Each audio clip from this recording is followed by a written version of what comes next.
के मेयर जितेंद्र कुमार तिवारी को Asansol federation of south chamber के प्रतिनिधि दल ने देखा किया। आसनसोल मेयर से व्यवसायियों के हित में मुलाकात की और आग्रह किया कि लॉकडाउन के कारण बहुत से व्यवसायों की व्यवसाय में घाटा चल रहा है। इसी को देखते हुए आसनसोल नगर निगम व्यवसायियों को टैक्स में राहत दे तो बहुत अच्छा होगा, ताकि व्यवसाय भी अच्छी तरह से कर सके और अपने कर्मचारियों को भी अच्छी तरह से वेतन दे सके। इस संबंध में मेयर जितेंद्र कुमार तिवारी ने कहा कि इस पर विचार करके जल्द ही इस पर फैसला किया जाएगा।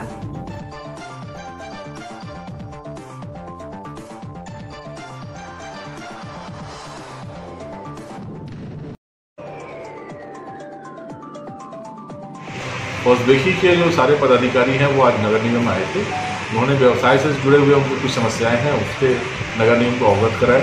मैंने अपने अधिकारी जो हैं उनसे कहा है कि उनके साथ बैठकर एक समन्वय तैयार करें और उनको किस ढंग से हम सहायता कर सकते हैं इस पर एक वर्कआउट करें और हम लोग ऐसा प्रयास करेंगे जिससे कि उनको व्यवसाय करने में जो सहूलियत हम दे सकते हैं वो आने वाले दिनों में दें। कैसी के लेके आप लोग आए? आज हम लोग बेसिकली यहाँ पर आए हैं, होल्डिंग टैक्स में कुछ मिसअंडरस्टैंडिंग हो रहा था पराकर कुल्टी के और रानीगंज के लोगों के बीच में। इसलिए हम लोग मेयर साहब के संज्ञान में लाए हैं कि ऐसा नोटिस जिन्होंने आगे से दे दिया है उसको लेकर भी जो प्रॉब्लम्स आ रही थी। तो मीटिंग के बाद हम लोगों ने ये आश्वासन दिया कि आप लोग अपना तथ्य हम लोगों के सामने रखिए, उसके बाद हम लोग जैसा भी होता है देखते हैं। पिछला जो भी है वो हम लोग बोले कि जब हमारा असेसमेंट हो गया है, कंप्लीट हो गया है, हम लोग को मीटिंग करना पड़ेगा। तो मीटिंग के बाद ही हम लोग व्यवस्था करेंगे।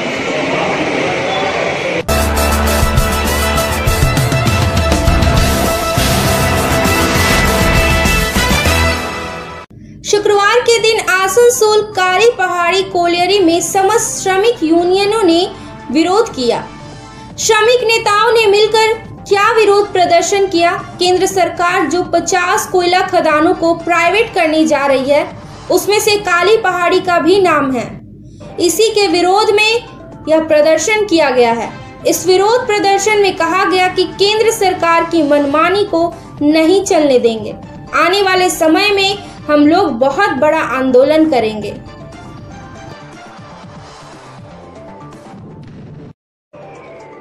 रास्ता से सामान हटाए और हमारे माइंड चलते रहे। आज हम लोग ये चीज बताने आए, उतना लंबा नहीं करने चाहते कि राम लखन जैसे बोले विचार किए, बोला था विचार अपना रखे। ओसीपी को काल 1 साल के लिए परमिशन लाया है मैनेजमेंट का। जैसे घर में पहला औलाद होता है ना, उस तरह बहुत खुशियां मना रहा।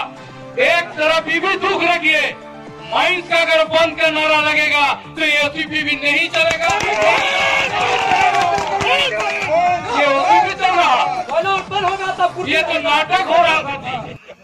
हम लोग जानबूझ के चुप मार के बैठे हुए हैं, गुड़बक जैसा नहीं, ऐसे चढ़ा के बन के बैठा है कि ओसीपी के साथ साथ कम से कम माइंस तो हमारा चल जाए। तो हम लोग इसीलिए चुप मार के बैठे हैं। बोला था, ठीक बोला, चढ़ावट के तरह जाएगा में मैनेजमेंट आ चुका। एक बात हमको याद आता है साथी, हम लोग जब पहले माँ और बाप का माँ को कोख में जन्म लेता है, पहले जन्म लेने के बाद धरती में जब पहले पहुंचता है, हमारा माँ और बाप बड़ी से खुशी होता है सारे आत्मीयों परिजनों के साथ। सोचते कि औलाद जन्मा मेरा घर में, उनका मुंह देखते उसका माँ का बहुत आशा होती थी, ये लड़का बनकर हमारे कोई डॉक्टर होगा, कोई इंजीनियर होगा, हमारे सारे ऑफिसर जैसे बैठा है ऐसे कोई माइनिंग इंजीनियर बनेगा। माँ बाप पाल पोस के बहुत ही आशा के साथ दिल में तमन्ना रखते हुए बड़ा किया, अच्छे कॉलेज स्कूल में पढ़ाई किया और भगवान के आशीर्वाद से उस अच्छे माई, अच्छे कोख से जन्म लेने वाला पुत्र पिताजी के आशीर्वाद से उसी के इच्छा के दरुन पहुंच गया। अच्छी नौकरी मिला, किसी का माइनिंग इंजीनियर हो, हमारे जैसे मैनेजर हो, एजेंट हो, असिस्टेंट मैनेजर हो, कोई भी हो। जिस दिन उसके अपॉइंटमेंट लेटर हाथ में मिली थी, उस माँ का अशुभ निकल गया था आनंद से। बहुत खुशी हुआ था उसका पिता, उसका सारे परिवार की जन्म देने के बाद माँ का जो इच्छा थी, बाबा को जो इच्छा था, उस इच्छा को पालन किया। आज लगता है उस अवसर को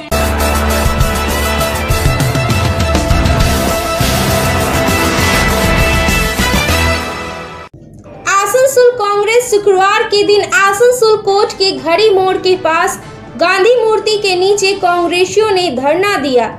आसनसोल के अधिवक्ता और कांग्रेस नेता मुनीर बेग ने कहा, चीन सीमा पर हमारे जो जवान शहीद हुए हैं उनको हम लोगों ने यहाँ पर श्रद्धांजलि दी है और साथ में देश के प्रधानमंत्री से यह मांग रखी है कि क्या कारण से चीन सैनिकों ने हमारे सैनिकों पर हमला किया, उस कारण को जनता के सामने मोदी सरकार को लाना होगा। अगर चीन हमारी सीमा में आई तो कैसे आ गई, इसकी भी जानकारी हमारे देशवासियों को देनी होगी और इन फौजियों को शहीद का दर्जा देना होगा। उक्त मांगों के रखते हुए यह धरना प्रदर्शन आसनसोल कांग्रेस की तरफ से थी।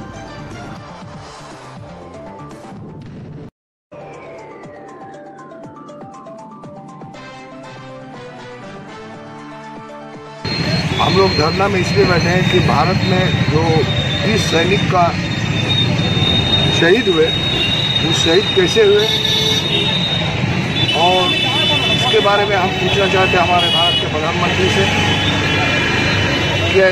कि किस जगह पे उनका शहीद हुए, वो 20 जवान कौन शहीद हुए, कैसे शहीद हुए, और अगर भारत के सीमा के अंदर में मेरे जवान शहीद हुए तो चीन कैसे घुसा, इसका जवाब उनको देना पड़ेगा। या कहाँ घुसे, कैसे मरे, कैसे वो शहीद हुए, ये शहीद पहला तो उसका शहीद का दर्जा देना पड़ेगा और उसको जवाब देना पड़ेगा कि ये शहीद हुए कैसे। वो दुनिया का सैर कर रहे हैं, पूरे दुनिया का सैर कर रहे हैं। वो प्रधानमंत्री के रूप में बैठ के एक्चुअली उनका बात है कि वो कभी सोचे भी नहीं थे कि पूरा दुनिया घूमेंगे, लेकिन प्रधानमंत्री होने के बाद पूरा दुनिया का सैर कर दिए। जो भारत के प्रधानमंत्री है वो प्रधानमंत्री के रूप में जो काम करना है वो काम छोड़ के वो खाली घूम रहे, देश विदेश घूम रहे हैं। यही उनका काम है, इसी के लिए उनको प्रधानमंत्री के लिए बैठाया गया था। उनको जवाब देना पड़ेगा। भारत का नागरिक हम हैं, हमारा हक है उनके पास जवाब मांगने का। वो जवाब देने में मजबूर है, उनको जवाब देना भी होगा। और क्या बोले, जिस माने ये पूरा मैटर जो है उनको आवाम के सामने आके बोलने पड़ेगा। जो शहीद है, शहीद का दर्जा देने पड़ेगा, उन लोगों का मुआवजा देने पड़ेगा और ऐसा नहीं होगा इसका उनको सिक्योरिटी देना पड़ेगा कि ऐसा और भविष्य में नहीं हो। आपका नाम? मुनीर बेग, वेस्ट बंगाल प्रदेश कांग्रेस कमेटी के मेंबर है और आसनसोल कोर्ट के लॉयर।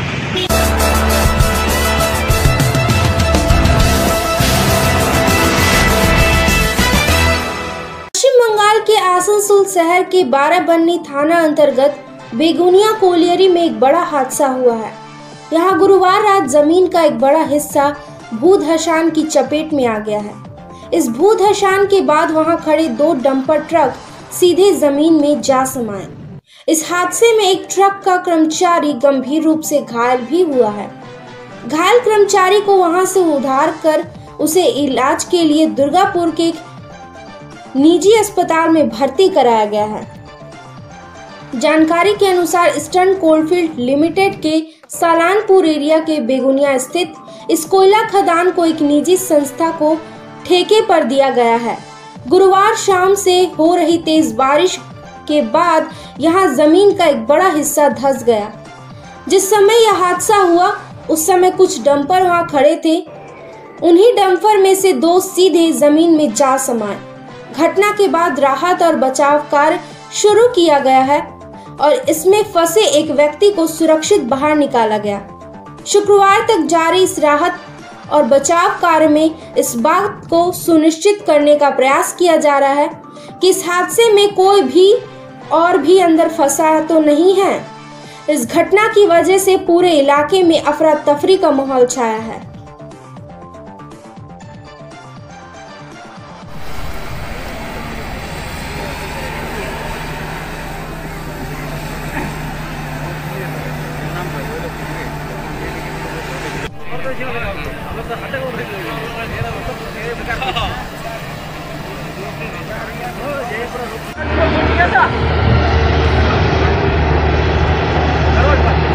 हमारा 2 ठो टिप्पर कल रात में 9 बजे वर्षा हुई थी। हमको खबर मिला कि यहाँ पर 2 टिप्पर गिर गया है। हम लोगों के जानकारी में यहाँ कहीं कुछ नहीं था। यहाँ पहले से एक प्राइवेट फैक्ट्री था जिसको हम लोग एक्वायर कर करके क्रशर बैठा के काम कर रहे थे। हम लोगों का यहाँ माइंस था, माइंस का लाइन इससे इधर है, वहाँ से 50 मीटर इधर है। अब इधर क्या था हम लोग को पता ही नहीं है। कभी किसी ज़माने में अगर कुछ हुआ होगा इलीगल ढंग से तो हम उसको नहीं कर सकते हैं। सर ऐसा तो नहीं ये बंगाल कोल के टाइम का ये वो ऐसा हम लोगों के पास कुछ नहीं है। बंगाल कोल के पास रहता तो पीट रहता, इंक्लाइन रहता, कुछ तो रहता। कुछ दिखाई नहीं दे रहा। आपके सामने में देख रहे हैं कुराई हो रहा है, कहीं कोई ऐसा नहीं है। कुछ भी कहीं पर इंक्लाइन पीट कहीं नज़र आ रहा है, कोई चला हुआ वहाँ पर कुछ नज़र नहीं आ रहा है। इसमें ड्राइवर का कोई नुकसान? ड्राइवर को कुछ नहीं हुआ है। एक ड्राइवर जैसे हिला जमीन अपना उतर गया, दूसरा ड्राइवर था उसको कहते सुरक्षित हम लोग फिर निकाल दिए। ड्राइवर को कहीं कुछ नहीं हुआ। अभी सर उसका रेस्क्यू चल रहा है। अभी डंपर को हटाना तो होगा, उस जगह से रास्ता बनाना होगा, डंपर हटाना पड़ेगा। सर आप थोड़ा परिचय दे दीजिए। Umesh Prasad Chaudhary, agent गोरांडी Begunia police.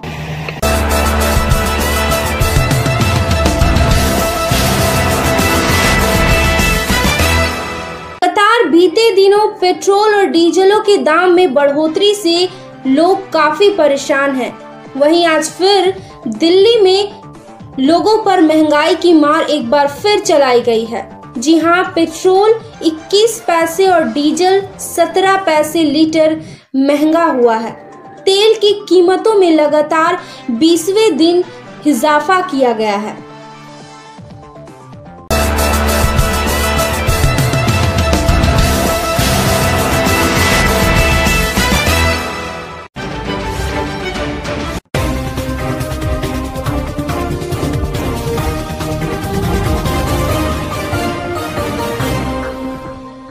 पतंजलि के साथ कोरोना की दवा का क्लिनिकल ट्रायल करने वाले नीम्स विश्वविद्यालय के मालिक और चेयरमैन BS तोमर पलट गए हैं। उन्होंने कहा है कि हमने अपने अस्पतालों में कोरोना की दवा का कोई भी क्लिनिकल ट्रायल नहीं किया है।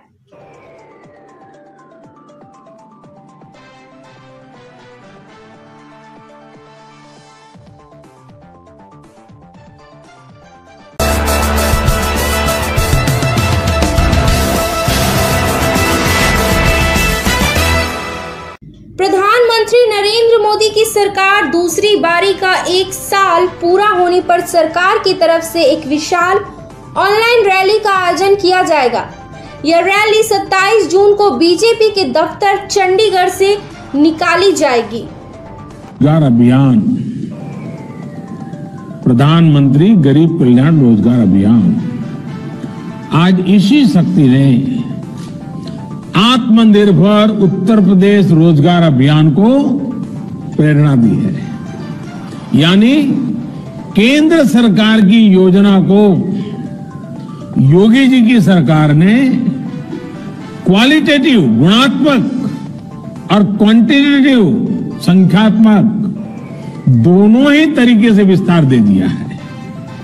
यूपी सरकार ने न सिर्फ इसमें अनेक नई योजनाएं जोड़ी हैं, लाभार्थियों की संख्या बढ़ाई है, बल्कि इसे आत्मनिर्भर भारत के लक्ष्य के साथ भी पूरी तरह जोड़ दिया है, क्लब कर दिया है। और आपने सुना होगा, मैं हमेशा कहता हूं डबल इंजन। मैं जिस डबल इंजन की बात हमेशा करता हूं, ये प्रयास आत्मनिर्भर उत्तर प्रदेश रोजगार अभियान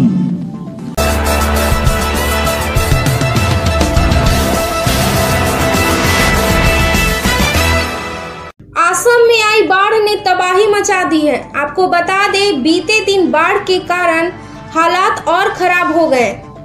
आपको बता दें, बीते दिन लगातार बारिश के कारण असम से लेकर कई जिलों में बाढ़ ने तबाही मचा दी है।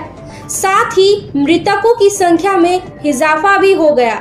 राज्य में बाढ़ से करीब 1,89,000 लोग प्रभावित हुए।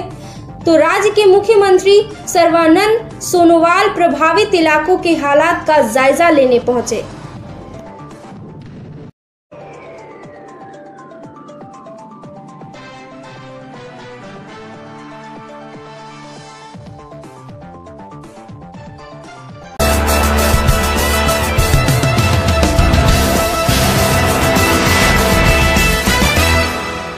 पंजाब के मोगा में पुलिस और वकीलों ने नशे के खिलाफ एक जागरूकता रैली निकाली।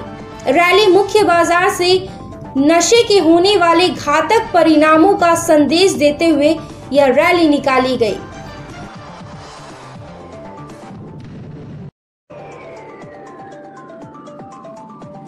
ਅੱਜ 26 ਜੂਨ ਨੂੰ ਨਸ਼ੇ ਦੇ ਵਿਰੋਧ ਦੇ ਵਿੱਚ ਇਹਦੀ ਵਰਤੋਂ ਅਤੇ ਇਹਦੀ ਤਸਕਰੀ ਦੇ ਵਿਰੋਧ ਦੇ ਵਿੱਚ ਅੱਜ ਦਿਨ ਮਨਾਇਆ ਜਾ ਰਿਹਾ ਵਿਸ਼ਵ ਭਰ ਦੇ ਵਿੱਚ।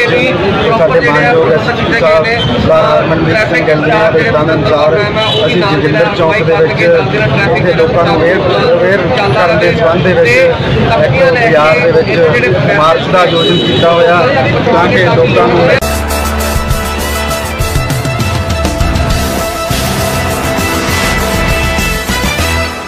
पंजाब में 32,000 नशे की टैबलेट सप्लाई करने जा रहे कार सवार 2 युवकों को पुलिस ने गिरफ्तार किया है।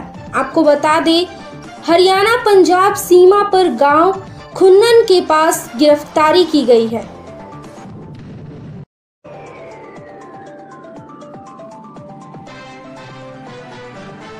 गाड़ी लेके नशे की गोलियां सप्लाई करने के लिए पंजाब में जाने हैं। 200 आधार पे कल नाकाबंदी की गई।